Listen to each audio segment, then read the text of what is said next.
What happens when humanity's most basic needs collide with political agendas? How far will Israel go in its occupation of Gaza, and who will be held accountable for humanitarian disasters unfolding before our eyes? In tonight's episode, we begin with Egypt's critical role in the Gaza aid effort as convoys carrying life-saving supplies are blocked by Israeli tactics and red tape. Then we turn our attention to Israeli Prime Minister Benjamin Netanyahu, who is pushing for a full occupation of Gaza, a plan that many believe could trigger further bloodshed and escalate the crisis to unprecedented levels. I'm Nona Khassas. Welcome to Focus.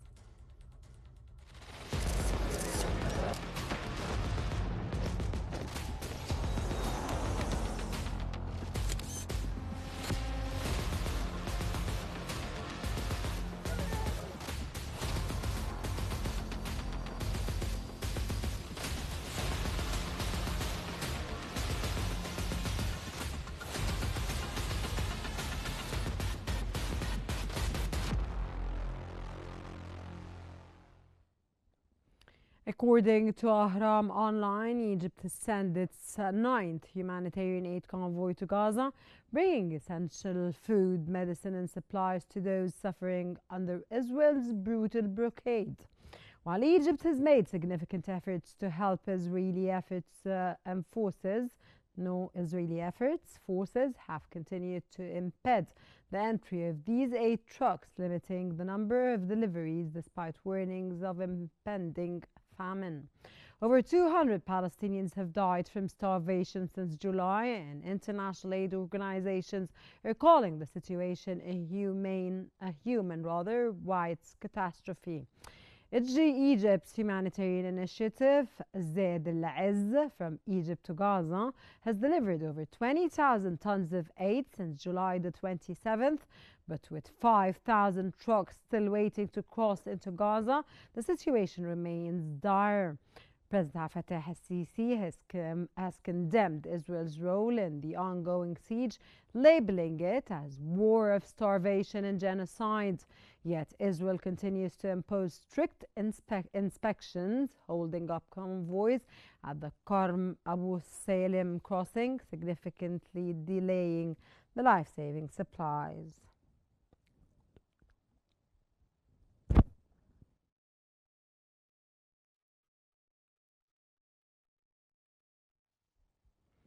Dr. Abdel Nasser Mekki now joins us to discuss the intricacies of this critical aid operation and Egypt's position on the blockades. Dr. Mekki, a very warm welcome to In Focus, and it's a pleasure to have you with us, and it's always a pleasure to have you with us. What can the international community do to force Israel to lift these restrictions and allow aid to reach those who need it most, considering that Israel does not want to do this, sir? Yes, welcome and good evening for you and for you all. I think the international community have many things to do, especially in order to stop this genocide and the famine and also the starvation in Gaza. And as you know now, all the channel of TV on all the world, they spread all the photos and shows about what's happening in Gaza, especially now we are talking about the starvation and the views, and you know that the children that many of them have been died by the lack of food, and there is no international food supplement for them. So I think the international community until now they didn't do enough in order to stop this starvation. They should do many things. They should on Israel. They should, especially the European Union. We have about 62, you know, that's an international organization working inside Gaza, and now they are not doing anything because the Israeli forbidden them to do anything there. And I think the European Union could pressure on Israel by warning them to stop all the agreement with Israel, especially now they started with the science agreement, and also they could also many agreements by also stopping the transferring even the weapons to Israel. So I think now some of the countries started, especially when they started to recognition the state of Palestine with the two solutions like France, Belgium, Spain, Ireland. So I think they could also continue in order to pressure in Israel in many aspects, and also to talk to the American Trump administration in order to let the trucks to enter Gaza and to pressure on Israeli to allow to stop all this genocide and starvation. Okay, sir. The Israeli military has cited security concerns for its blockade of aid, yet civilians are starving. How do you interpret Israel's actions in this context, considering, sir, that the United States, of course, said that military aid, humanitarian aid should enter Gaza for the people of Gaza and for them not to starve, whereas held back in intervening when it comes to the land of the Palestinians, and that he is not in this discussion and he is out of it. You are talking about the Israeli military? The questions again, if you please. Okay, sir. The question is, despite Egypt's significant efforts, why is Israel continuing to blockade aid convoys and impose such hard delays, sir? Yes, I think the Israeli, they, as you know, the plan. The Israeli didn't want to that the people of Gaza to stay there. Because of this, they are stopping any assistance coming from outside, especially from the Egyptian borders. And because of this, as you know, there is about 5,000 trucks. They are waiting in the Rafah borders in order to enter Gaza, in order to provide the people with assistance with many types of food, especially for the children and also for the women. We are talking about 60,000 pregnant women in Gaza. We are talking about thousands of children, about 60,000 childs. They are suffering from the starvation. So the Israeli in their plan from the beginning, when they started buying gas, and also they started the second round of war after 19th of March this year, they have planned in order that they want to displacement the people of Gaza. Because of this, they want to put it in some places, especially now they, that put them in 4 places for distributions, the assistance, especially by the American humanitarian assistance, which is not humanitarian because it's like ambush in order to push to which is not, I beg your pardon, sir, which is not what? What? Okay, sir, President Fattah al-Sisi has condemned Israel's actions as part of a larger war of starvation and genocide. How does Egypt's leadership balance humanitarian assistance with political realities on the ground? I think, yes, President Sisi, he condemned what Israel is doing for the starvation and what is happening in Gaza. And I think the Egyptian could do many things, regardless that Israeli, they are occupied the other side of the Palestinian borders. And now the Israeli tanks is there, and they are forbidden and not allowed to the trucks to come unless the Israeli is allowed. So now the Israeli is over control all the borders. And because of this, I think the Egyptian could also pressure the Israeli because this is something concerning related to the security issues for the Egyptian, because the Israeli plan in the future, they want the displacement of the people outside of Gaza Okay, because they sir. have some plans of Of course, settlements. we all know that Egypt is the first country all over the world that gave assistance to the people of Gaza as soon as this happened and on the 7th of October 2023, with 5,000 trucks waiting on Egyptian soil and limited aid being allowed into Gaza. How effective is Egypt's aid strategy in alleviating the crisis, sir? I think the Egyptian could, that's also have to minimize, they could do this to minimize the starvation, and also they provide Sir, do assistance you to the want Palestinians, Egyptian to especially minimize in. starvation? Egyptian are minimizing starvation. No, no, the Egyptian is minimizing the starvation They are, yeah. by providing the assistance to the people of Gaza. This is what I want to say. Ah, And because of this, I think the you Israeli. said it in a different context, sir. No problem, sir. What are the long-term implications of Egypt's position on the blockade? Will it strengthen Egypt's role in the region or create further tension with Israel? I think this is like a dilemma. This is something maybe have some things to talk about because if the Egyptian want to go ahead with assistance and the Israeli is not allowing, so this maybe will create a conflict between Egypt and Israel. So we are talking about something. Maybe the Egyptian want to help and to provide assistance, but Israeli not allowing. So all the things is in the hand of Israeli. So the Israeli is the side that will allow to assistance coming from the Egyptian and forbidden. So the Egyptian, it maybe will take attention with the Israeli, and this will create a problem. But I think maybe the United States of America could interfere in this in order to minimize any conflict and also to pressure Israeli to allow to these trucks to enter Gaza. Thank you very much, Dr. Abdel Nasser Mekki, for your valuable insights. And Egypt's aid convoy are vital, but the ongoing obstruction highlights the deeper political challenges in Gaza. While Egypt's aid convoys continue to face delays, Israel's actions in Gaza are becoming more aggressive. The prospect of a full Israeli occupation looms, pushing the conflict to new heights.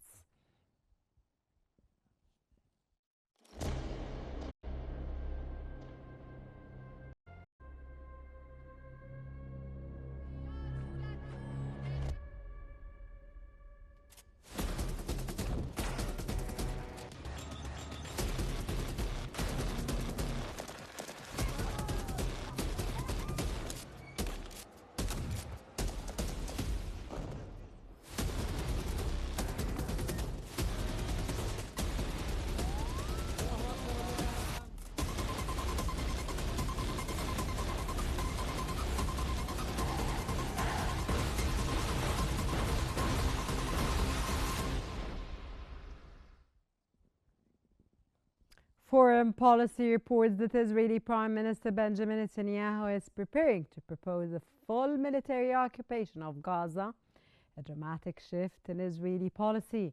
After 22 months of conflict, Netanyahu appears more aligned with his far-right coalition partners, such as Itamar Ben-Gvir and Bezalel Smotrich, who demand the destruction of Hamas and the annexation of Gaza. The move comes as Netanyahu struggles to maintain power amidst growing internal dissent and international power. Over 61,000 Palestinians have died since the war began, and more than 200 have perished from starvation. Despite ongoing ceasefire talks, Netanyahu's government seems intent on deepening its military presence in Gaza, a decision that could push the region into further chaos.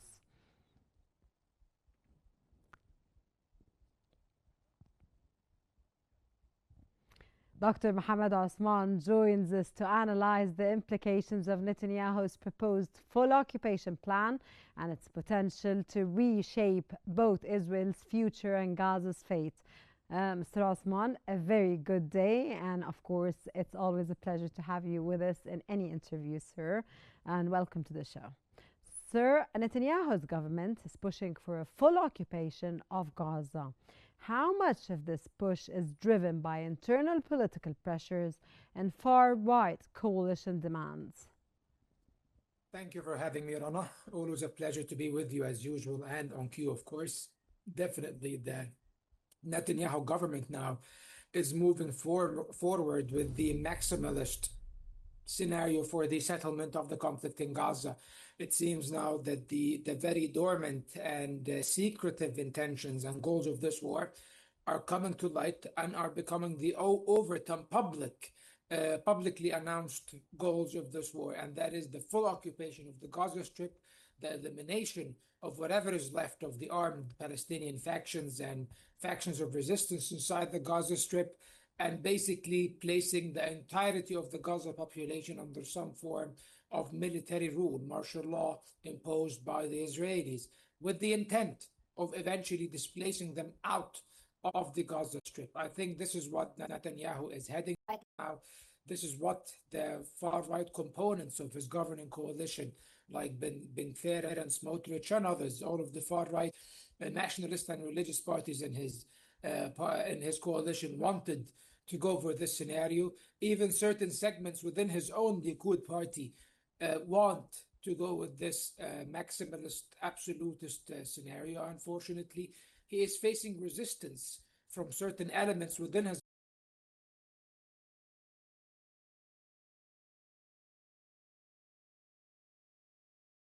and an opponent of Netanyahu. Yet this did not prevent Netanyahu from apparently attempting to push forward his agenda.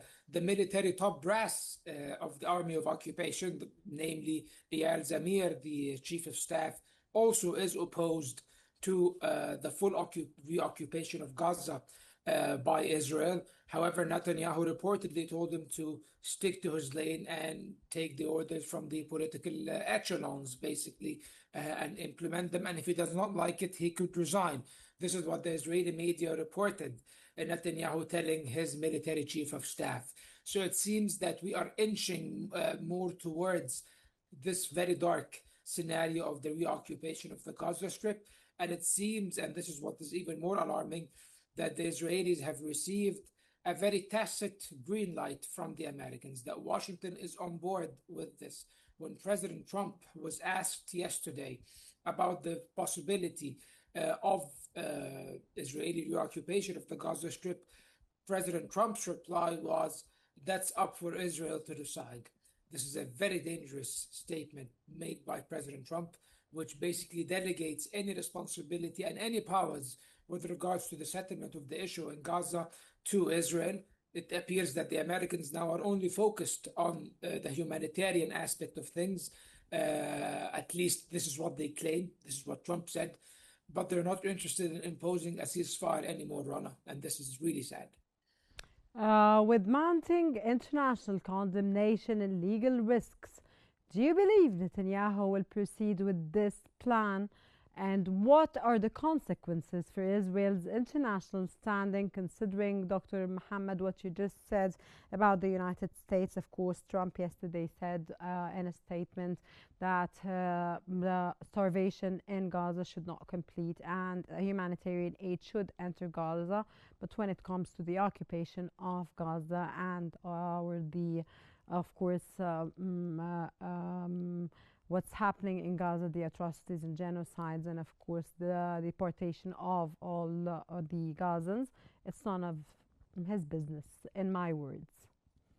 But unfortunately, this is exactly what President Trump has said.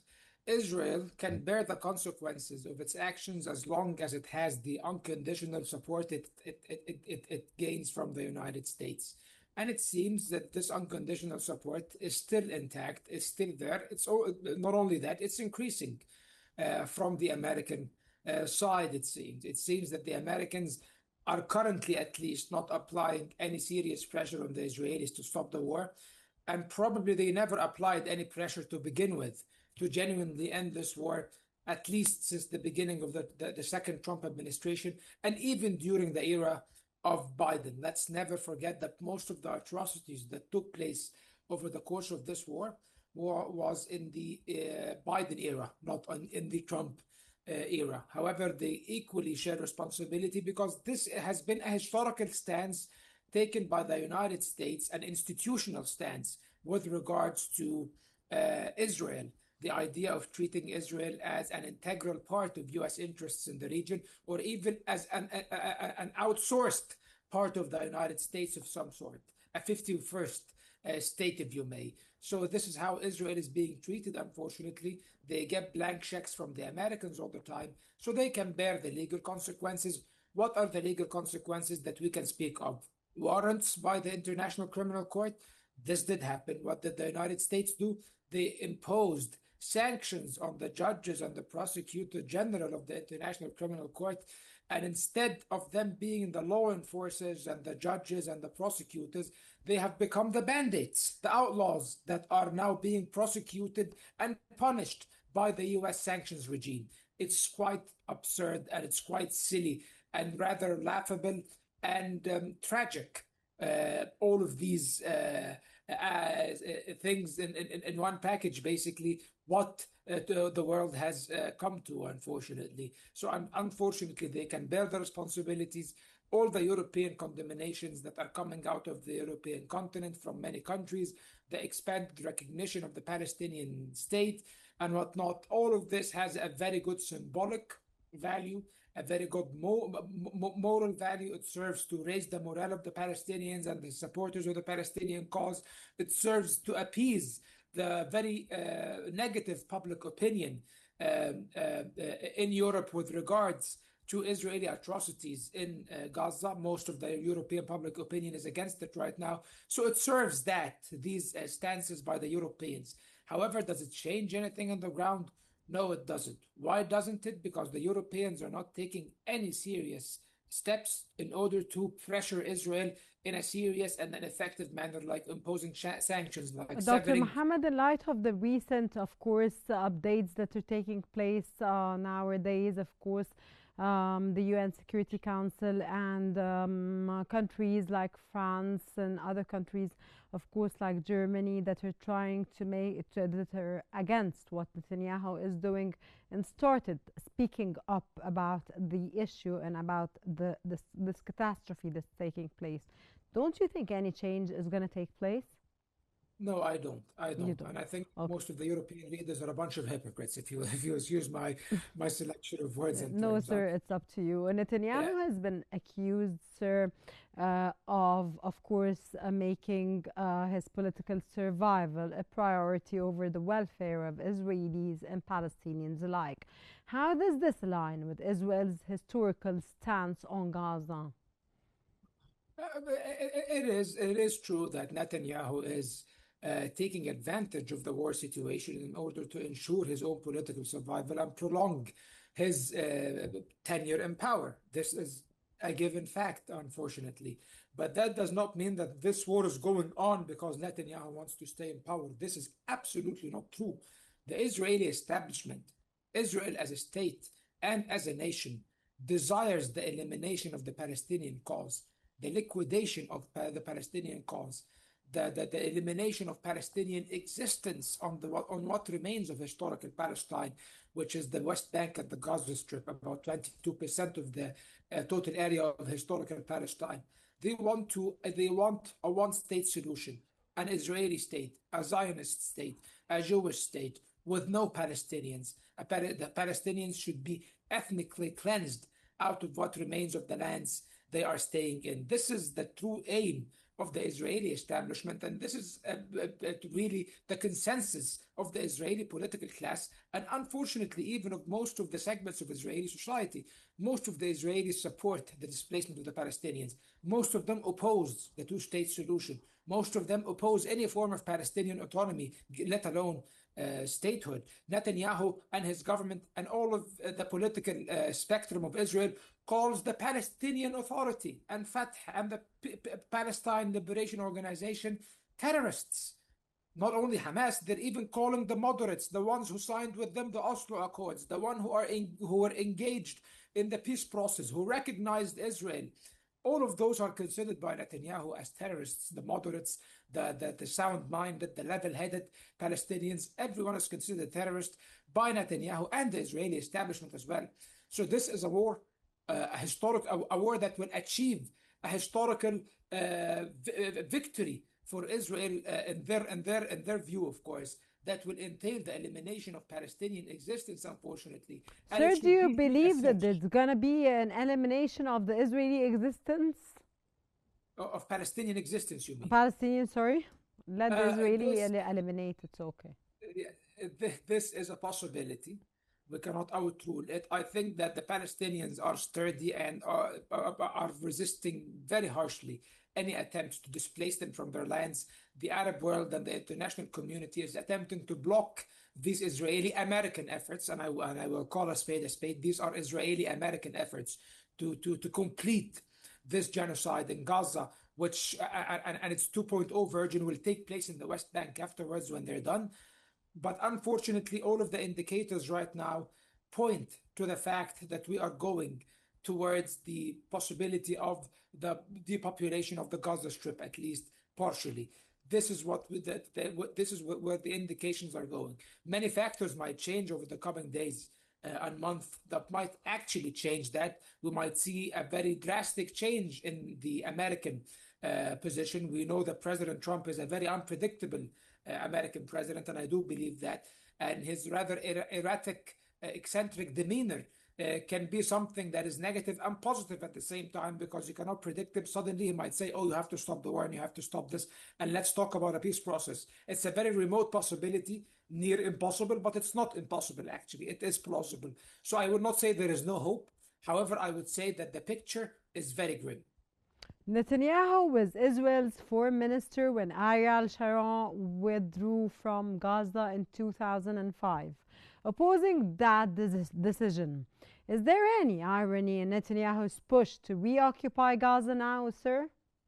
I don't think there's an irony, because this has been Netanyahu's expressed position since the beginning of his political career as a member of the Knesset.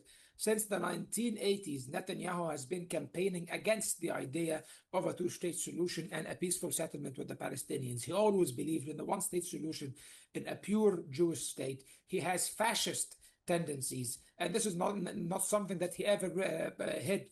The first time Netanyahu became prime minister in the late 1990s was the cause behind the collapse of the Oslo roadmap, which eventually led to the second intifada in the year 2000. Even though Netanyahu was out of the government by then, but he inflicted enough damage on this process that it led to the return of violence once more. And since he came to power in 2009, and he ruled Israel almost uninterrupted, except for a year or two, which were when he relinquished power to whether Yair Lapid or Naftali Bennett. For most of this decade and a half, Netanyahu has eliminated all of the remaining traces of the peace process between the Palestinians and the Israelis. The last negotiations that ever took place between the Israelis and the Palestinians, peace negotiations for a final settlement, were in 2014, Rana, 11 years ago. And of course, Netanyahu was in power. Netanyahu saw to it that the peace process will be completely eliminated and destroyed. And unfortunately, he did achieve that. And he did mobilize the Israeli society and the political spectrum to the extent that it made them very antagonistic to the idea of peace with the Palestinians. And now Dr. Muhammad, go ahead. Sorry, sir, go ahead. No, I just say, and now he's pushing to the last point to answer your question, to undo the last traces of the peace process, and that is to reoccupy the Gaza Strip. Okay. How significant is the role of Israeli far-right ministers like Ben Gvir in shaping Netanyahu's decisions on Gaza, sir? They are instrumental. They are instrumental. He is taking the advice and the opinions and the assessments of lunatics and nut jobs like Benkfer and Smotrich over the advice of his military commanders and the heads of his armies of his army. Yeah, can you imagine? He is going to someone like Bezalel Smotrich or Itmar Benkfer to give him advice on that and to direct government policy and military strategy on Gaza, and he is ignoring the military assessment and the professional assessment of the army. The chief of the army, Eyal Zamir, even though he's a hardliner himself, by the way, opposes the complete reoccupation of the Gaza Strip because he knows that this will lead to more Israeli casualties. It will be a very arduous war. It will prolong the war by a few months.